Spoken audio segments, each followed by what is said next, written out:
आप हमारे YouTube channel पर नए हैं तो सब्सक्राइब करिए, बेल आइकन प्रेस करिए ताकि आपको नई वीडियो मिलती रहे। धन्यवाद दोस्तों। परमात्मा कहते तुम्हारा जीवन, तुम कहाँ फूले फिर रहे हो इस काल के लोक में। आप जी का जीवन इतना ही है कि जैसे मोती ओस का, ऐसी तेरी आव, ऐसी तेरी सतिथि है। और कह कबीर करो बंदगी, भाई बहुर न ऐसा दाव। मनुष्य जीवन का मिलना, फिर ये तत्व ज्ञान का मिलना, कहते हैं फिर ये दाव नहीं लगेगा, ये फिर सु अवसर तुझे प्राप्त नहीं होगा। पुण्यात्माओं, हम सभी प्राणी सतलोक से आए हैं और हम सभी के एक ही परमात्मा, एक ही परमपिता, हमारा एक ही भगवान है। हम अपनी गलती के कारण इस काल के जाल में फंस गए। इस काल के जाल में फंसने के उपरांत हमारे साथ कितने कष्ट, कितनी आपत्तियां आ रही हैं, उनसे हमें परिचित परमात्मा ही काके कराते हैं। और अपने बच्चों की चिंता, अपने बच्चों के दुख में दुखी अपने ही माता पिता होते हैं। हमारा माता पिता एक ही है। त्वमेव माता च पिता त्वमेव, त्वमेव बंधु च सखा त्वमेव, त्वमेव विद्या च द्रुन त्वमेव,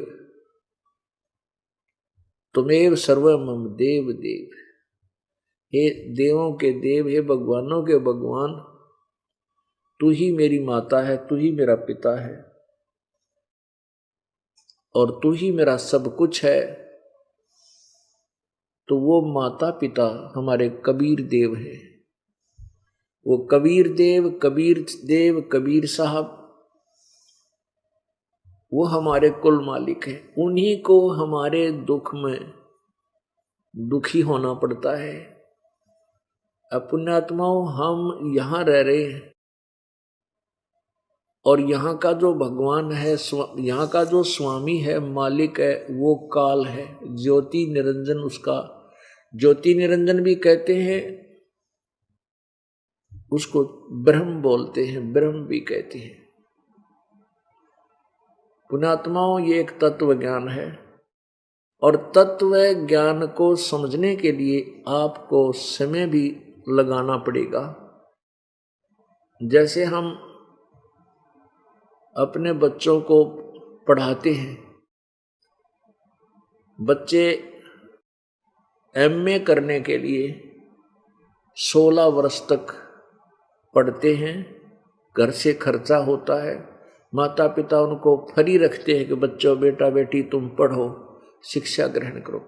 तब वो 16 वर्ष में बच्चे ट्यूशन भी लगवा लेते हैं, कोचिंग भी लेते हैं, जब जाकर के 2 रोटी का साधन बनता है, बने तो बने, ना भी बने।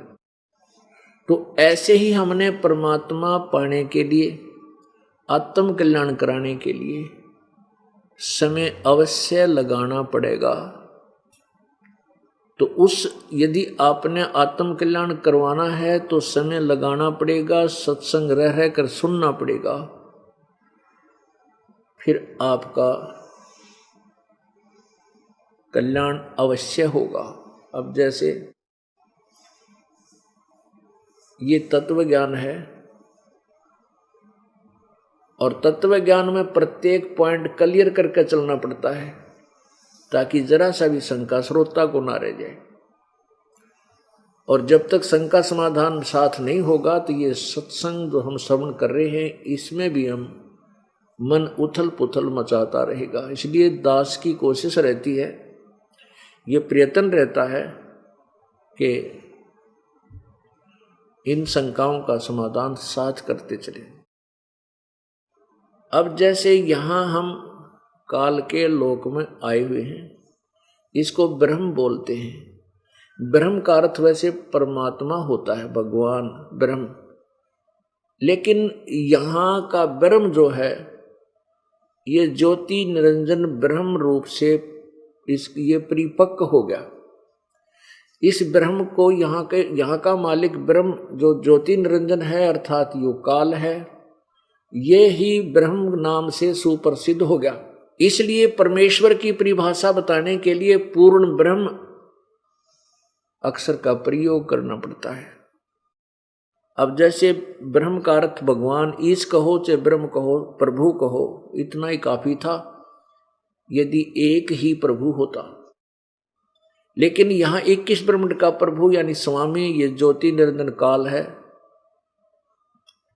इसलिए ये अपने ब्रह्मांडों में प्रभु नाम ब्रह्म नाम से प्रसिद्ध हो गया। जैसे किसी कार्यालय में कोई अधिकारी होता है, जैसे दास पहले जेई की सर्विस करता था, तो हमारे महकमे में एसडीओ साहब, फिर एक्शन साहब, एक्शन के ऑफिस में जब हम जाते थे तो वहाँ कोई भी कार्य होता था तो वहाँ के जो कर्मचारी थे वो कहते थे कि साहब ने ये काम बोला है, एक दूसरे से कहते थे साहब ने ऐसा कहा, तो उनके लिए अंडरस्टूड होता था वो साहब कौन है, एक्शन साहब। वो बार बार नहीं कहते एक्शन साहब ने ऐसे कहा, एक्शन साहब ने नहीं, उनके लिए अंडरस्टूड होता था कि साहब ने ऐसे बोला, तो सबको अंडरस्टूड था कि एक्शन के आदेश है, तो वो वहां साहब पक्या हुआ है। तो ऐसे ही एक ब्रह्मांड में यहां भगवान यानी ब्रह्म ये काल पक गया। इससे ऊपर एक परब्रह्म है जो 7 संख ब्रह्मांड का प्रभु है, और परब्रह्म से ऊपर यानी ओवरऑल कंट्रोलर परम अक्षर ब्रह्म है। परम अक्षर ब्रह्म के विषय में गीता जी अध्याय नंबर 8 के श्लोक नंबर 3 में कहा है, और गीता जी अध्याय नंबर 15 के श्लोक नंबर 16 और 17 में 3 भगवानों की न्यारी न्यारी स्थिति है। एक क्षर पुरुष कहो, पुरुष कहो चाहे ब्रह्म कहो, पुरुष माने परमात्मा, क्षर पुरुष ये क्षर ब्रह्म, अक्षर पुरुष अक्षर ब्रह्म यानी परब्रह्म, और तीसरा परम अक्षर ब्रह्म अर्थात परम अक्षर पुरुष पूर्ण परमात्मा पूर्ण ब्रह्म। ये 3 स्थिति जो पूर्ण ब्रह्म है, जो परम अक्षर ब्रह्म है, वो असंख्य ब्रह्मांडों का ओवरऑल कंट्रोलर है, इंक्लूडिंग ब्रह्म के 21 ब्रह्मांड और परब्रह्म के 7 संख्य ब्रह्मांड, इन सब के ऊपर वो पूर्ण ब्रह्म परम अक्षर ब्रह्म कुल मालिक है। तो इसलिए अब हमने इस प्रत्येक स्थिति को समझना है, तब हम आगे चल पाएंगे। इस काल भगवान की स्थिति समझाने के लिए परमात्मा ने क्या उदाहरण दिया है कि इस काल के लोक में आप देख रहे हो कि बुरा आलाप का अपना पिता अपने बच्चों को ऐसे दुखी नहीं कर सकता। किसी की टांग कट रही है, किसी का बेटा मर गया, किसी की बेटी मर गई, किसी का कैंसर होगी, किसी को अधरंग मार गया, कोई कुत्ता बना रखा, कोई सुअर बना रखा, क्या खाता है वो। तो ऐसा जुल्म अपने बच्चों पे अपना पिता नहीं कर सकता और भगवान नहीं कर सकता। परमात्मा ये दुख नहीं कर सकता, और इसे दुख दे वो भगवान नहीं है। पुण्यात्मा, इस काल के लोक में हम फंस गए। इस काल के लोक में फंसने के उपरांत यहां पर हमारा कर्म प्रधान बना दिए इसने। काल के लोक में फंसे तो हमारा, ब्रह्म के लोक में आए तो हमारा कर्म लगे। सतलोक में कर्म नहीं है, वहां कोई भी काम नहीं है, वहां किसी प्रकार का भी कोई काम नहीं है, कर्म नहीं है, ना कोई पाप होता है। वहां सदाबहार वृक्ष हैं, अमृत आहार है, अमृत के सरोवर भरे हुए हैं। वहां कोई राग नहीं, कोई द्वेष नहीं, कोई भाई बंटवारा नहीं, किसी चीज का कोई अभाव नहीं, कोई मन में दोष नहीं। तो हम वहां रहते थे। अब उस सुख की तलाश हम यहां करने लग गए। इस काल ने हमारे को ऐसी जगह डाल दिया। अब जिसके पुत्र नहीं है वो पुत्र प्राप्ति में ही समझता है कि मेरा बेटा हो जा, संतान हो जाए, बस मैं आनंद हो जाऊं, मौज हो जाए मेरी। या भूल ला रखी काल ने। जिनके संतान है उनने पूछ, उनसे पता कर लो वह कितने सुखी हैं। और कितनी मौज से उनकी यहाँ पर। अब संतान है, वो सोचा है भगवान मेरे बालक बड़े हो जाए, इनका शादी कर दूं, इनका बच्चे हो जा, फिर मैंने मौज हो जा, आनंद हो जा। इन बुजुर्गों ने, वर्दों ने पूछ लो, जिनके पोते पोती भी हो रही है, दोते दोती हो रही, इनकी कितनी की मौज से। यहां सुख नाम की चीज नहीं, 21 ब्रह्मांड में सुख नाम की चीज नहीं। ब्रह्मांड की सो आग लगी है और ये कृत्रिमबाजी सभी ठगी है।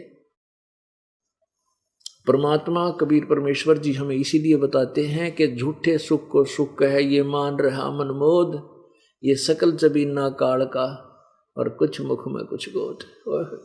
इस काल की परिभाषा बताते हैं कि जैसे कसाई बकरे पालता है,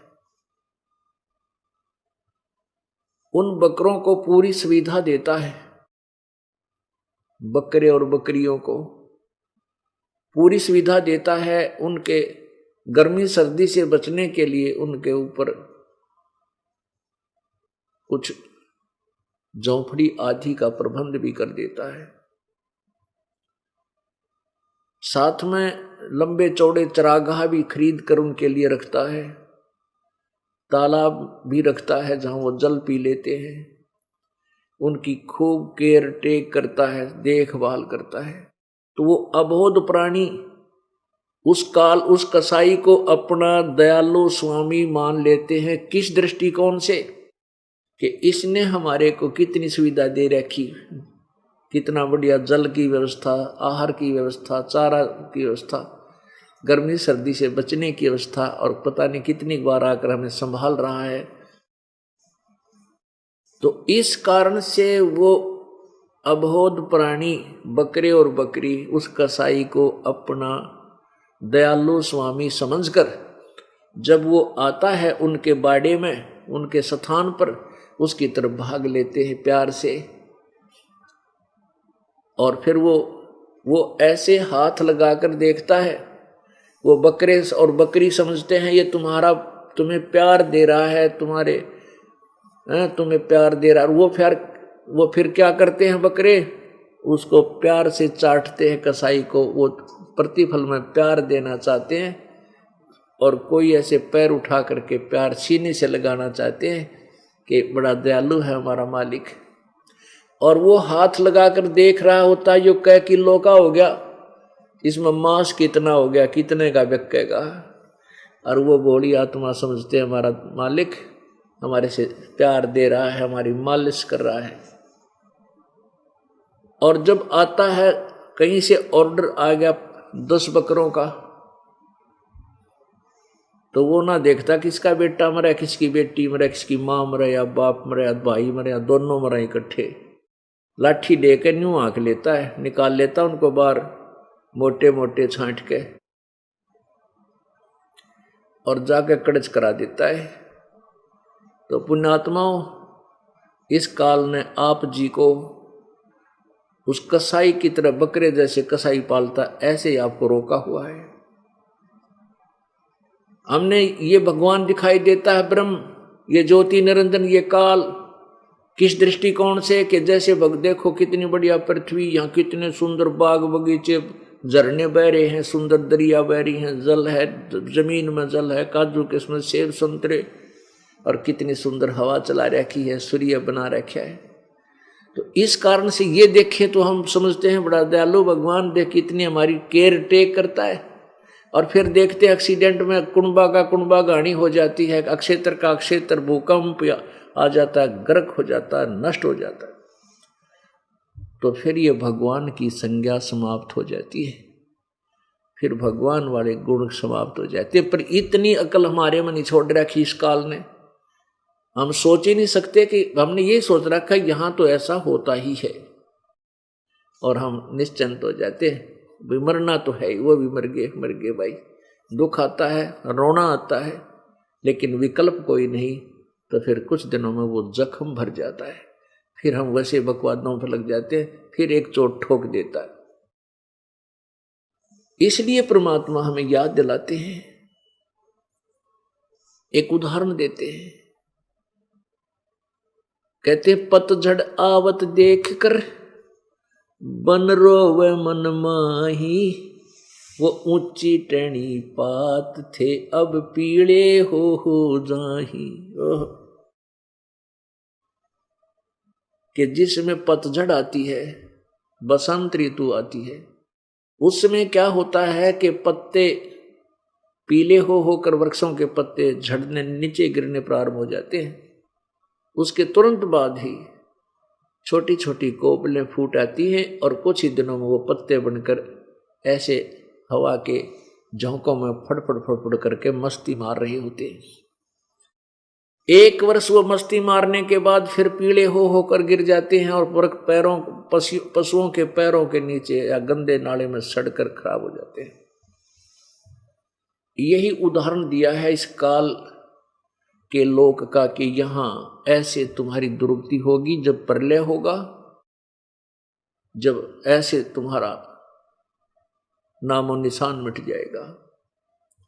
कहते हैं पतझड़ आवत देख के वो बन रोवे मनमाही, कि ये ऊंची टहनी पात थे पीले हो जाएं। एक उदाहरण दे रहे हैं कि जब ये काल के लोक में अब छोटे छोटे बच्चे, अब जैसे हम अब बूढ़े हो गए, सफेद बाल हो गए, जड़ दांत लागी खिसकन, और अब कुछ दिन में टिकट कट जाएगी, यहां से चलते बनेंगे और तुरंत पीछे से बेटे हो गए, पोते हो गए, पर पोते हो जाएंगे। तो क्या बता रखा है कि जैसे पतझड़ आवत देखकर बन रोवे मनमाही, जो ऊंची टहनी पात थे ये पीले हो जाएं। तो ऐसे ही पत्ते, जैसे वृक्ष के पत्ते झड़ गए, वो टूट के गिर गए, वो तो गए नाश हुआ, और छोटे छोटे फिर कोपल फूट गई और तुरंत फिर पत्ते बनकर वो मस्ती मार, एक साल वो नाच कूद लेंगे, फड़फड़ कर लेंगे, वो फिर गिर जाएंगे, उनका विनाश होगा।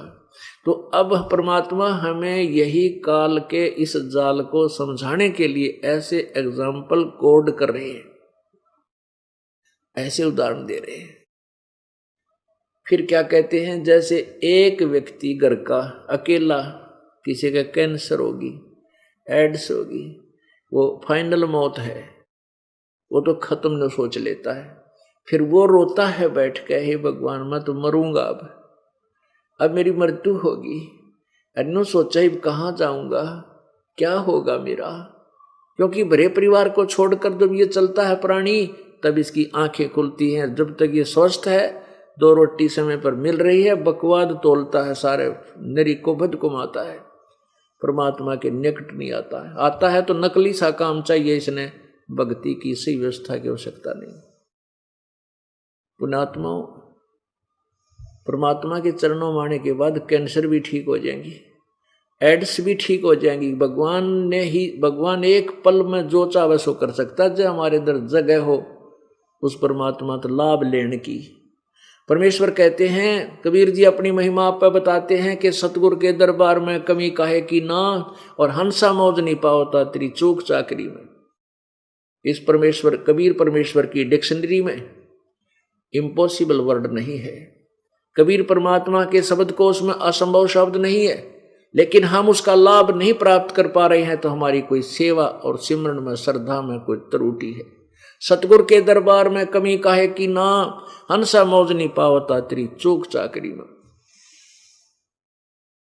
तो परमात्मा हमें क्या बताते हैं कि जब वो एक परिवार का सदस्य जो भक्ति नहीं करता, वो मरने लगता है, फिर रोता है, है पता नहीं क्या अब क्या होगा, कहां जाएंगे। इसी दृष्टिकोण को समझाते हुए क्या कहते हैं, पात जड़नता यूं कहे, सुन भई तरवर राये, अब के बिछड़े नहीं मिला, न जाने कहां गिरांगे जाए।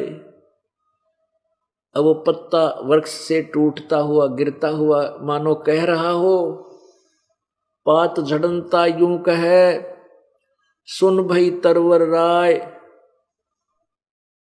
हे वृक्ष मेरी पुकार सुन ले, अब के बिछुड़े नहीं मिला, ना जाने कहाँ गिराएंगे जाए। जैसे वृक्ष से टूट गया पत्ता, पता नहीं हवा कहाँ डाल लगी उसने पटक के। अब वो जैसे एक व्यक्ति मृत्यु को प्राप्त हो रहा है, दूसरे व्यक्ति उसके पास बैठ जाते हैं, स्त्री पुरुष, वो फिर रोता है, सब समझाते हैं भाई सब ने मरना है, ये तो कोई नहीं रहेगा, एक दिन सब ने जाना है, हम भी मरेंगे। यानी उसको संतुष्टि देते हैं कि ज्यादा दुख मत पाओ, तो मृत्यु तो होनी ही होनी है। तो यहां वो वृक्ष कहता है, मान लीजिए जैसे एक परिवार का सदस्य है और इस बड़े पूरे परिवार को त्याग कर जब चलता है तो उसके लिए क्या बढ़ती है। परमात्मा कहते हैं हिड़की दे दे रोएगी सुरता जब तू चलेगी अकेली। आत्मा को कहते हैं परमात्मा कि जब तू शरीर छोड़कर पूरे परिवार ने जिसने सारे न अपना मान रही थी, दिन रात पड़े नहीं था, एक पल की चैन नहीं थी और भगवान भजन की फुर्सत नहीं थी तेरे पास, तो उन्होंने कहते पछाड़ खा खा पड़ेगी, टक्कर मार मार कर रोएगी जब सारे सब कुछ त्याग कर चल पड़ेगी जिसको तू अपना माने बैठी है। हिड़की दे दे रोएगी सुरता जब तू चलेगी अकेली। तो यहां उदाहरण देकर परमात्मा कहते हैं तरवर कहता पात से सुनो पात एक बात, यहाँ की यह रीति है एक आवे एक जात। इस काल के लोक मत यह परंपरा है, यह रीति है। एक आ गया पोता हो गया, दादा मर गया, एक आया एक चालता बना। कहते यहाँ की यह रीति है एक आवे एक जात, अर्थात यहाँ कोई भी ठिकाना नहीं है। परमात्मा ने अभी आपका परमेश्वर की महिमा, परमेश्वर की वो सौषम वेद की एक वाणी आपको सुनाई थी। भाई आगे गए ना बावड़े, पहले गए उन वह तो वापस आए नहीं तुम्हारे पास, तुम्हारे घर में एज इट इज। और रहते भी सब जाही बिन साहिब की बंदगी की ठोर ठिकाना नाही। साहिब माने परमात्मा पूर्ण ब्रह्म की भक्ति के बिना कितना ठोर ठिकाना ना। आज हम अपने इस घर को, ठीक कमरों को, फैक्ट्री और अपने रोजगार को अपना माने बैठे हैं, इन परिवार को अपना माने बैठे, बेटे और बेटियों को, कार और कोठियों को नहीं। एक सेकंड का भरोसा नहीं, कब जीव, यहाँ एक पल का भी भरोसा नहीं है, विश्वास नहीं है, कब मृत्यु हो जा। यहाँ से कहेंगे चलो चलो उठाओ उठाओ, फूको इसको, दबाओ गाड़ो। फिर यहाँ जैसे भी इसने पुण्य और पाप किए, उन पुण्य पापों के आधार पर ये कहाँ जाएगा, पुण्य के आधार पर स्वर्ग जाएगा। वहाँ इसका समय निर्धारित होगा कि तेरी जेब में कितना अमाउंट है, कितना पैसा है, यानी कितने पुण्य हैं, उसके आधार पर उसका समय निर्धारित हो जाएगा कि 5 वर्ष का स्वर्ग है तेरा। जब वो स्वर्ग समय समाप्त हो जाएगा, फिर उसी प्रकार यहाँ जैसे मर गया, वहाँ कहते मर गया, वो देव शरीर छूट गया, उठाओ उठाओ चलो यहाँ से, फिर नरक जाएगा। नरक का समय भी निर्धारित है। जब नरक का समय भोग लेगा फिर कहेगा चलो नीचे गधा बन। अब गधे का समय निर्धारित है, वो समय पूरा होते चल सुअर बन। यदि स्वर्ग महास्वर्ग तक चला गया तो भी मृत्यु है, ब्रह्मलोक तक भी जीव वापस आता है। इसलिए कहा कि बिन परमेश्वर की भक्ति बंदगी की ठोर ठिकाना ना, सतलोक में जाने के बाद या चलो चलो खत्म होगी और कितने रुकावट नहीं है, सब चलते रहेंगे। तो पुण्य आत्माओं, हमें सतलोक ही चलना है और सतलोक जाने का सुअवसर अब ये समय है जो बिचली पीढ़ी कलयुग की प्रारंभ हो चुकी है सन 1947 से, यानी 20वीं सदी से। और अब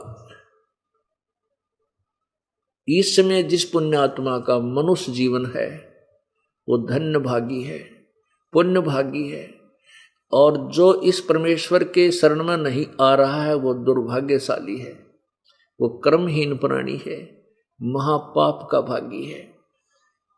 परमात्मा ने मनुष्य शरीर दिया है केवल परमात्मा पाने, आत्म कल्याण कराने के लिए। जिस पर यदि हम भक्ति नहीं करते हैं, बाकी क्या काम करते हैं जो अन्य पशु पक्षी करते हैं, नथिंग एल्स। यदि इसी काम के लिए मनुष्य शरीर दिया होता तो फिर इतना सुंदर शरीर भगवान अपने स्वरूप जैसा नहीं देता। एक आइटम और बना देता, गधे कुत्ता मत, एक और बना देता जब 84 लाख बना रखी। आपको विशेष जन्म, विशेष शरीर दिया है, इसमें सद्बुद्धि दी है, इतनी अकल दी है कि आप कुछ गर्मी सर्दी से, प्राकृतिक आपदाओं से बचने के लिए कुछ मकान बना सकते हो, झोंपड़ी डाल सकते हो, समय पर आहार कर सकते हो, बनाकर खा सकते हो, अपने दुख को किसी को कह के हल्का कर सकते हो, आप गुरु बना सकते हो और सत्य भक्ति कर सकते हो। यदि आप ये काम नहीं करते तो हम केवल एक पशु तुल्य ही कार्य कर रहे हैं। परमात्मा क्या बताते हैं, बेटा जाया खुशी हुई, भाई बहुत बजाए थाल, आवन जावन लगा हुआ है जो कीड़ी का नाल। ओहो,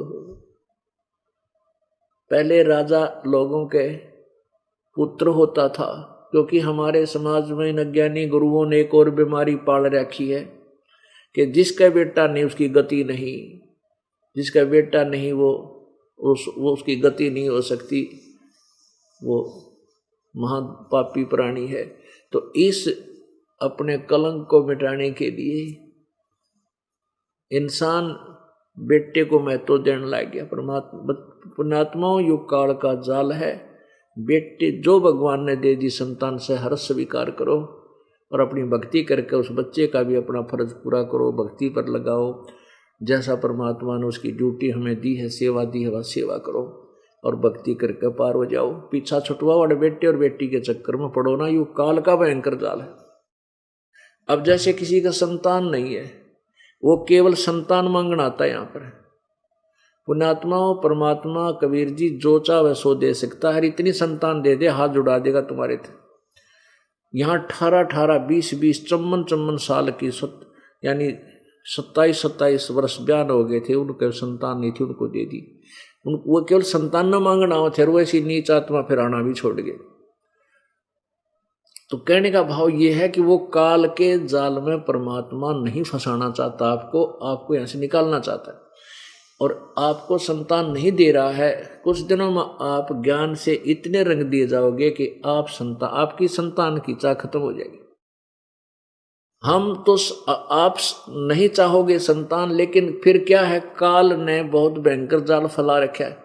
आपकी कोई पड़ोसन आवेगी, रिश्तेदार आवेगा, नो कहेगा एक जातक तो चाहिए था, वो काल इंजेक्शन लुआवे है कि ये किसी ने हुक रुक करके और संतान उत्पत्ति करे। कहीं तेरे खाने के लिए काल ने 1 लाख मानव शरीरधारी प्राणी नित्य खाने पड़ते हैं, तो वो कराता सारे काम। तो ऐसे कई भक्त प्रारंभ में जब ये दास गांव में सत्संग करने जाता था, शुरू में तो परमात्मा ने काफी दया करते हैं प्रभु, फिर ये सोच लेते हैं कि ये तो बस इसने संतान और संपत्ति 2 चीज चाहिए हैं, वो हमारे पास वो सौदा नहीं है। यहाँ पर हमारा तो मूल उद्देश्य है आपको काल के जाल से निकाल कर सदा सुखी कर देना। इसके दौरान क्योंकि मन बड़ा उस्ताद है, इस मन को रोकने के लिए आपके एक बार तो निरे सुख देगा भगवान, आप जो मांगोगे देता रहेगा। अब देखो बालक है, स्कूल जाने लगा है और वो फिर कहता है, मेले में चला गया तो कहता है पिताजी ये खिलौना दे दो, ये खिलौना दे दो। पिताजी 1-2 खिलौना तो दिला देता है, फिर बच्चा जो देखैया और दे दो, या कार ले दो, वह कार प्लास्टिक की 3 दिन में टूट फूट ले। तो पिताजी ये सोचता है कि 1-2 तो बच्चे को खिलौने दिला देता है कि दुख ना पावेगी आत्मा, रोवे नहीं का, फिर नहीं दिलाता, क्योंकि फिर ये खेलने जाएगा, खिलौने से पढ़ेगा नहीं। ऐसे ही पुण्यात्माओं, आपको परमात्मा कुछ ऐसे सुख तो देगा जो आप इस लालच में लग जाओ कि भगवान पड़ा है, कबीर साहब परमात्मा है, लेकिन वो खिलौने नहीं देगा आपको जो आपकी भक्ति में बाधा करे।